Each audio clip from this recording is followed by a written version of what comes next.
Welcome to Business Innovators Radio, featuring industry influencers and trendsetters sharing proven strategies to help you build a better life right now. Hello and welcome to the show. I'm your host, Janet Vassell. Our topic today is getting help to be more productive, and my guest is Denise Whiteley of Whiteley Virtual Assistants. Denise helps life and business coaches organize, automate, and grow their business. Denise understands all those techy systems that take up so much of your time. She helps make tech work for you in your business so your processes are streamlined so you can focus on growing your business. Welcome, Denise. Thanks, Janet. Thanks so much for having me. I really appreciate it. Well, I appreciate you joining us. Tell me a little more about your business and what led you to start this business. I was reading an article in Women's Business Journal in 2010 written by another local VA, and I read that article and I thought, well, I could do this. I raised kids for like 20 years, so I was working at the time, and then 2 years after that, I got laid off, and I just took the leap, and I took about 6 months to really hone everything I was going to do, and then I started, and it took off from there in May of 2013. So I've been in business 3 years. There's such a need for this because so often, me included, coaches, consultants, et cetera, say, oh, I'll get to it. I'll get around to it, type of thing with their big, long to-do list, and they don't. So who do you help and how do you help them?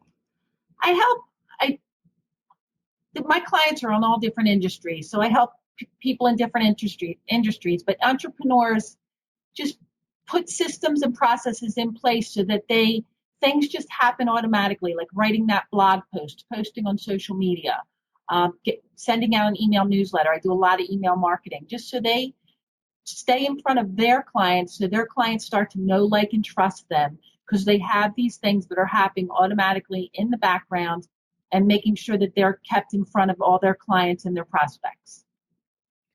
So then some of the problems that you commonly address for your clients, could you name 2 or 3?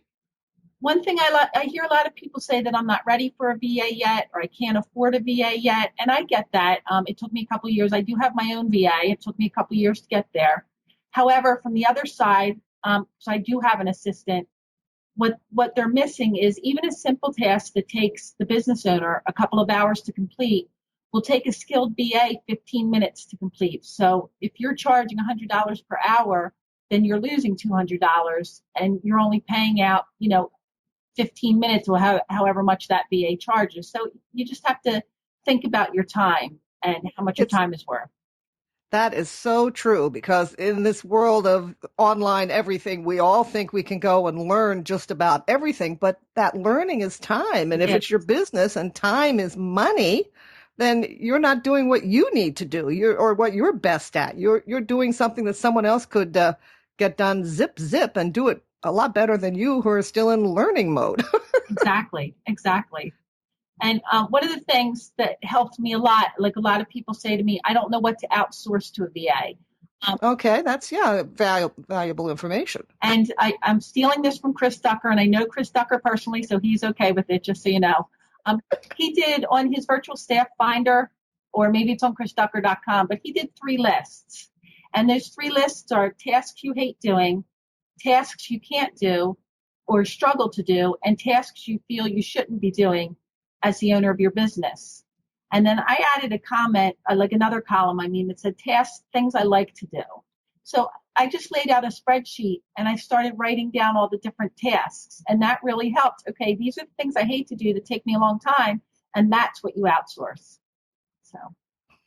And you have a tech background. That's what not only are you well organized, having been a mother and raised children, but also having that technical background and experience from your business life. I do. I have a degree in computer science. I think all this tech stuff is fun. It's like a puzzle that you have to figure out, and I just enjoy figuring it out, and I have a knack for it. I used to program software for the Navy a long time ago. So, I have all that programming skills. I think logically. And it just served me well, like all those jobs. Like I was out of the industry for 20 years because I was raising kids, and everything I did, like the part-time jobs I had in between, like while I was raising my kids, they all led to this. And it just made me, I ran an online store, for instance, for a while. So I know more about e-commerce and what makes it look good, what makes a website look good. And I do a lot of research too. So I just think it's fun. Oh, that's great because so many people think tech is just a headache or a barrier to what they want to do, particularly if it's someone in the coaching world where they really want to be talking and engaging with clients, probably verbally or face to face. They don't necessarily want to be, as you say, writing that blog post every 3 days, that sort of thing. Exactly. So it's What? Go ahead. I'm sorry. What is the process of working with you? Is there kind of a structure to someone who wants to get involved with you? What steps do you take to get them on board, so to speak? The first thing we do is we have a call and we just discuss my client's business, and I set them up in a project management system. And so we start breaking it down there. Like everybody has a website. So we talk about your website, what happens there on a monthly basis. We talk about your email marketing. If you're even doing it, we talk about blog posts, and if you're doing that, and we come up with ideas to make sure that people are doing that, creating content, because content is so important. And then we do some brainstorming too for how we can move forward in the future, like how to move forward in the future so that things are more consistent and that my client's getting done what they're supposed to be getting done and that I'm getting done what I'm supposed to be getting done for them. So in the project management system, there is accountability because emails are sent from that system to each of us. And my client can then see that, okay, she's accomplishing this, this, and this. From there, one of the things I do for a lot of my clients is I very kindly yell at them and say, look, you need to do this for your business to get it, to grow, for it to grow. There's a lot of brainstorming in our conversations on how to do things in their business. A couple of my clients call me and say, what do you think of this? Like one of my clients just rebranded, she's about to change her name and change her logo and stuff. So I got to see all the logos from her designer and we decided which one to use, which one we liked best. So it's that partner in your business that say, okay, I have somebody to bounce ideas off of. So that's fantastic. It is. And then if it's content marketing, they're supplying the content, but you're making sure it gets to all the right platforms and is formatted correctly and all that stuff. Right. There's a lot that goes into even like posting a blog. And you as a video specialist know this, it's a year of video that people should do. So I try to encourage them to do that. But when you post a blog, whether it's the video, to make sure it's little things like making sure it's embedded in the website, putting all the keywords behind the YouTube video or the Vimeo video, putting the keywords in the blog post, making sure like there's a little bit of SEO going on there, making sure there are different heading sizes because Google likes it when there's different heading sizes, just so as you create more content and you're consistent in that content, it just helps you come up a little bit in Google search. So it's just all those little details your assistant can make sure gets done so that you, the coach, the consultant, are not the one sitting there thinking about, oh, did I put the right header in there? Right. That's going to get done for you. And that's a headache off your plate. Right. And a lot of them don't even know all these little tips. And I'm in my mind, I'm like, oh yeah, this is what you're supposed to do. Like, it's just obvious to me. I'm like, but a lot of people don't realize that. And then I'm like, oh, she doesn't know that. So, and just making sure the graphics are good and making sure there's words behind the graphics for Google search. So it's very common. People say, well, I just go and I post it. I post what I feel, or I write this and then I post it and then I forget it. And it's not a set it and forget it kind of thing. You have, once it's posted, you have these other aspects to it. So that's great. So what would be the benefits? We've already talked about them somewhat, but the important benefits of working with someone like you? Well, I already told you, like, you can see the progress you're making in the project management system, but you can see the different reporting, like in email marketing, you can see that people are opening your newsletters. We can say, okay, these people are opening it and they're actually clicking on it. So then to get in touch with these people personally, and that helps you connect with people that are definitely more interested in your services and get new clients. So you make more money. Because you're connecting with them personally. For one of my clients, we track it all in a CRM, like the email marketing system in the CRM, all like customer relationship manager. Yes. Sorry, see these things I think people know. A CRM is a customer relationship management tool, and that lists all the information about people that you talk to. It's connected to your email account. So it tracks all your email conversations. It's different than an email marketing system because that's just for sending out email to people who have given you permission to send them marketing email. So that we have the two of those systems talking to each other. Excuse me. And so we know who's on our newsletter list. But if somebody's not on our newsletter list, we know to invite them to our newsletter list. But we also know if they clicked on that link to have a consultant session with them, we call it a productivity to profit session. So I'm trying to think of a more general term, but that free call you give to. Yeah, that strategy call or that free call to see if you're a good fit with each other and you can help the person. Mm-hmm. Exactly. So we know if they clicked and if they didn't book or if they did book. If they didn't book, we can reach out and say, I saw you clicked on this. What's keeping you from booking? And is there anything I can do to help you book? It's a free session.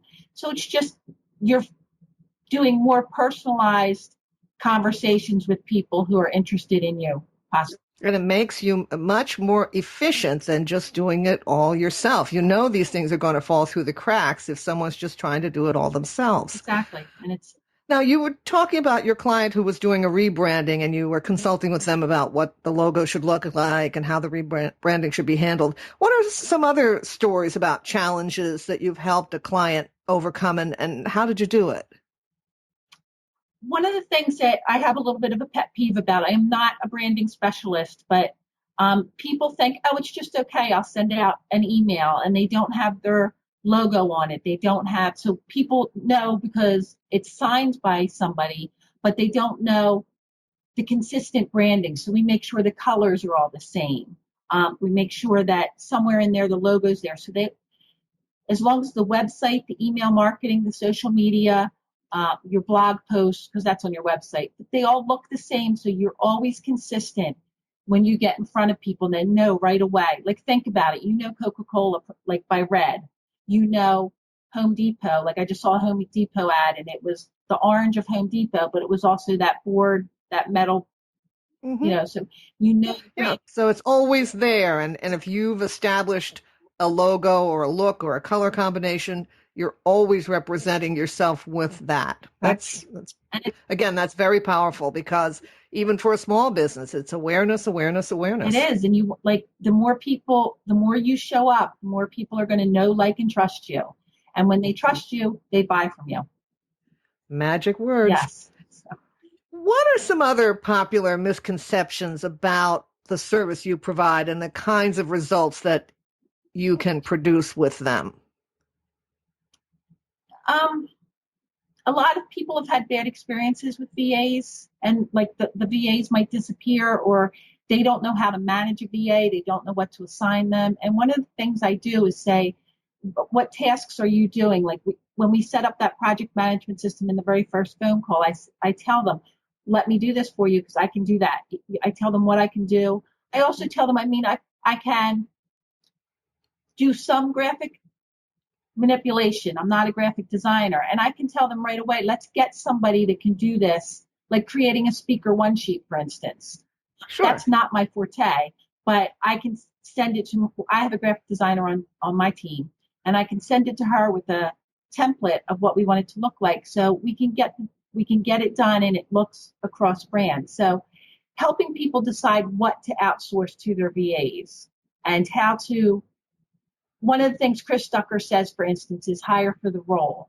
Some people will hire a VA and say, oh, I'm going to hire a VA, but I don't know what task to give them. And that's happened to me a couple times, even though I suggest things.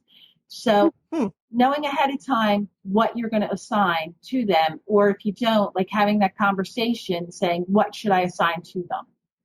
So that's great because you're also setting boundaries. You're honest with them to say, well, this is not my field, but I do have resources on my team that can help you get this done. I'm not going to do it, but here's my suggestion for who can get it done. Right.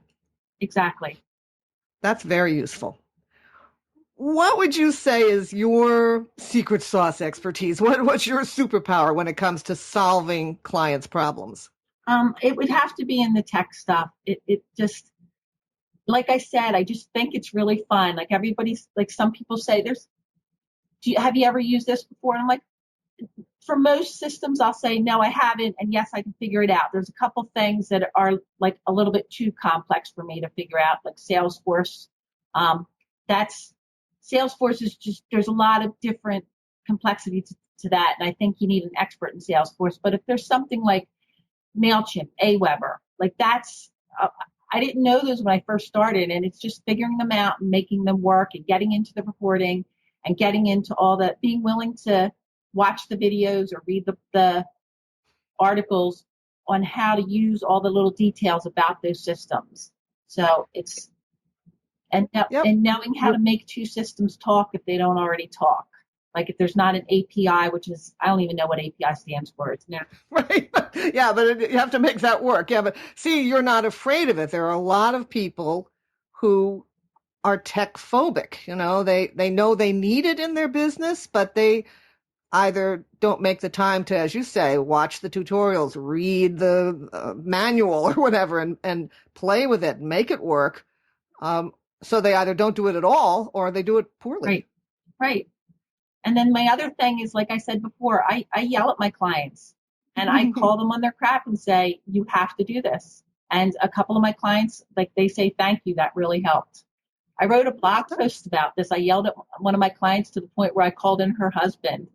The three of us got together for a meeting, and then it really helped her focus on what she needed to, like what her main goal was and everything.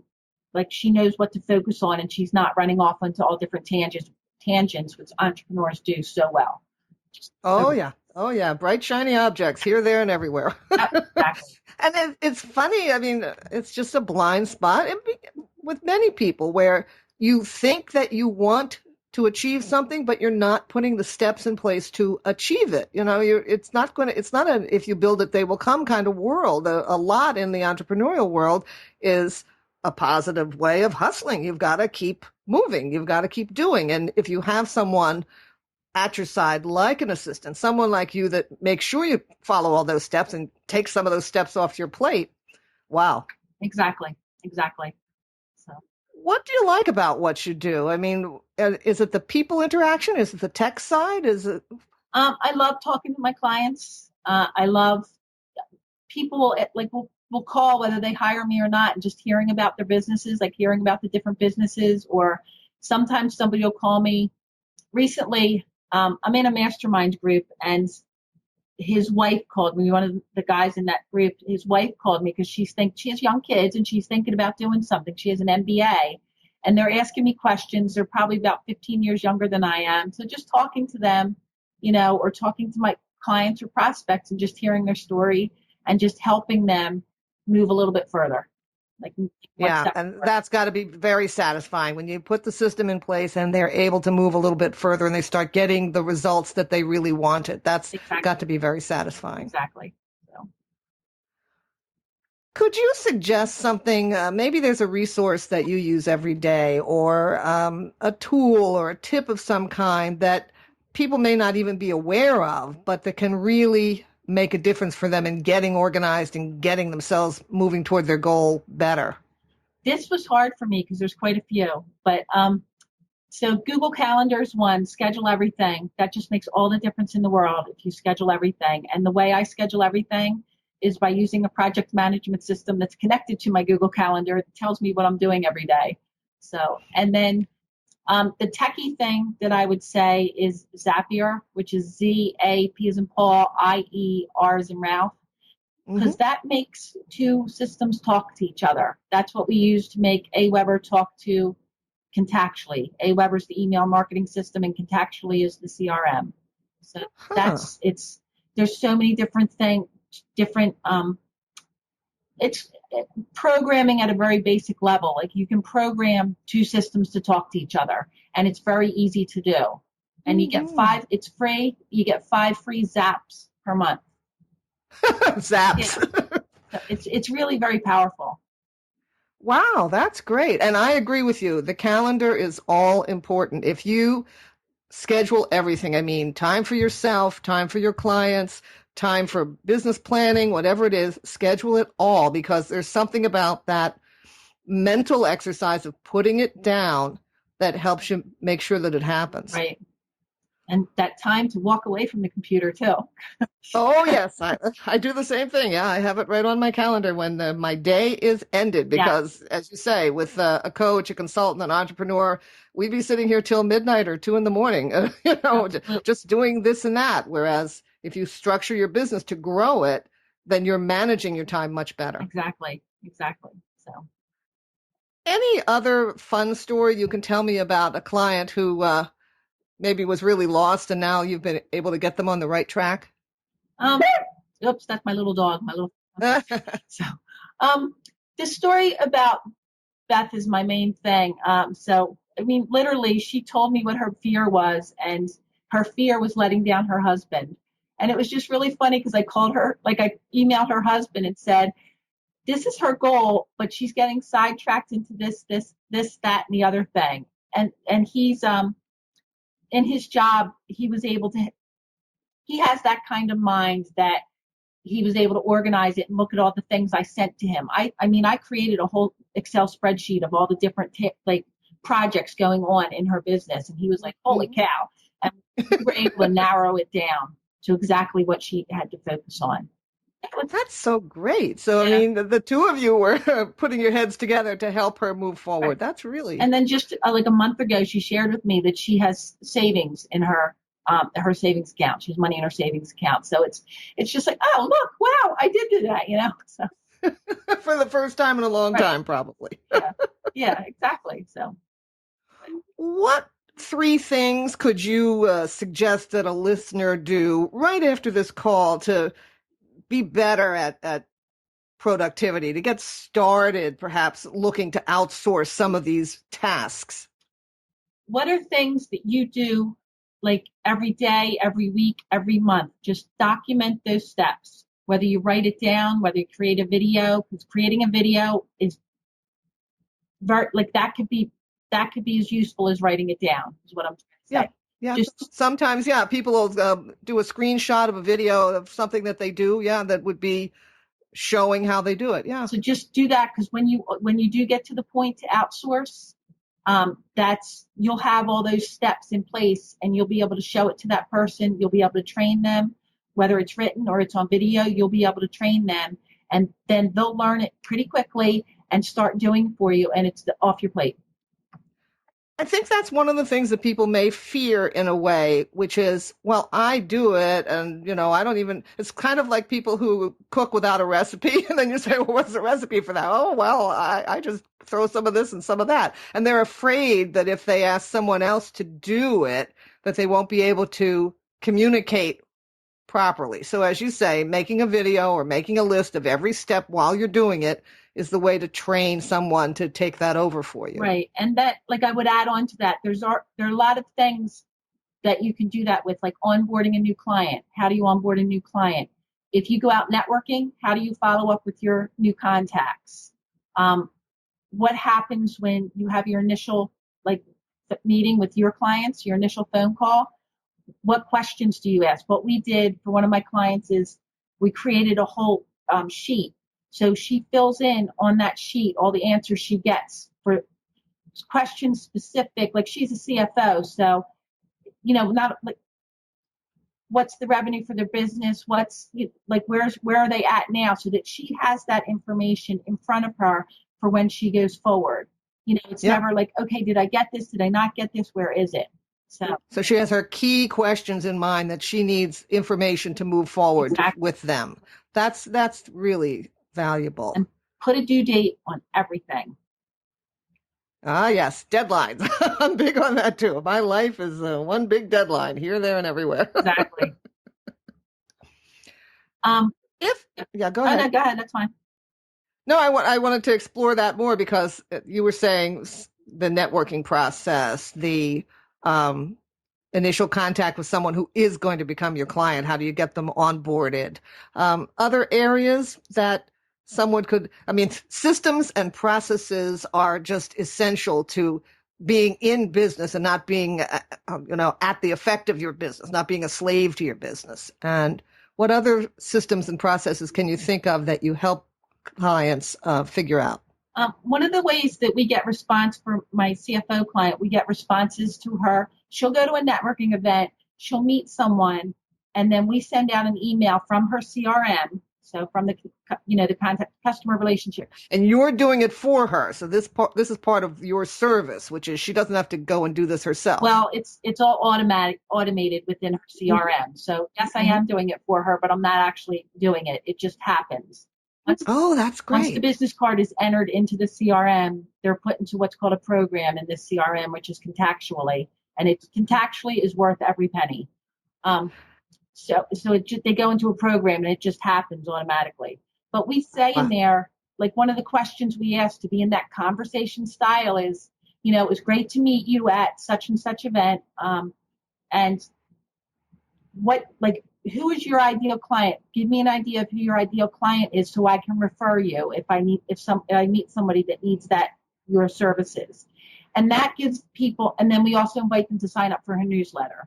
So that motivates people to respond, and she learns more about them, and it starts the conversation with them. So you're building that know, like, and trust factor, and people will buy from you once they trust from you. So it's just building all those things that people will eventually buy from you because they start to trust you.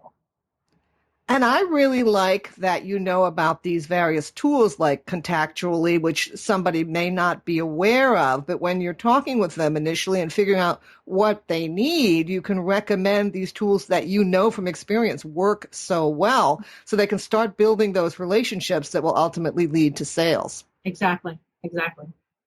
Wow. I guess the only other thing I can say is if you're looking for a VA, there's a couple different places you can get, like that I know of, that you can go, and just thinking about the questions you ask before you hire a VA. Like, what do they do to learn? Ask them to send samples of their work. Like if you're going to hire them to do email marketing, ask them to send samples of newsletters that they've done so you can see whether you like the way they design them. Like everything in my mind has to be balanced. So it has to look like there's not a lot of white space in the email newsletters I send out for me or my clients. There's not things like that. And there's graphics in there to make it more interesting. It's not just all words. So things like that, or ask them to show you a lead page that they've done or a blog post or whatever. Like get samples and then call up their references, because then you'll find out if they're responsive or not. That's really important. People say, give me references, and then they don't call them. Then when the person comes on board and they don't actually perform the way you thought they would, right, you would have found that out if you'd had a couple of conversations. Right. Somebody called up, I have testimonials on my website, and somebody called up a couple of those people. And I was like, oh, that was really smart of them. Yes. Yeah. It's just the same as it may be virtual assistant. They're not sitting in your office every day with you watching them work, but you're doing the same kind of vetting as if you were hiring someone to come into your office. Right. Exactly. So. How can listeners find out more about you and your business?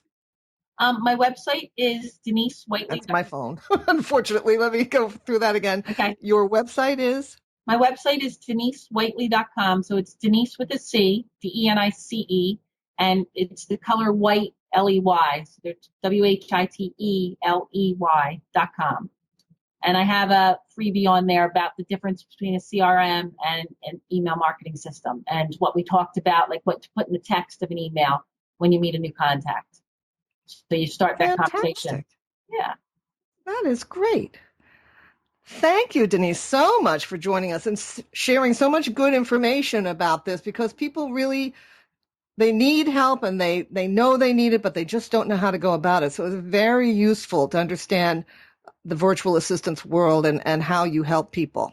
Thank you, Janet. Thanks so much for having me. This was a lot of fun. I really enjoyed it. Great. That'll do it for our episode. I appreciate listeners for giving us your time. Remember, it's always okay to like or comment or share our shows. So until next time, I'm Janet Vassell. Thanks for listening. Bye-bye. Thanks for listening to Business Innovators Radio. To hear all episodes featuring leading industry influencers and trendsetters, visit us online at businessinnovatorsradio.com today.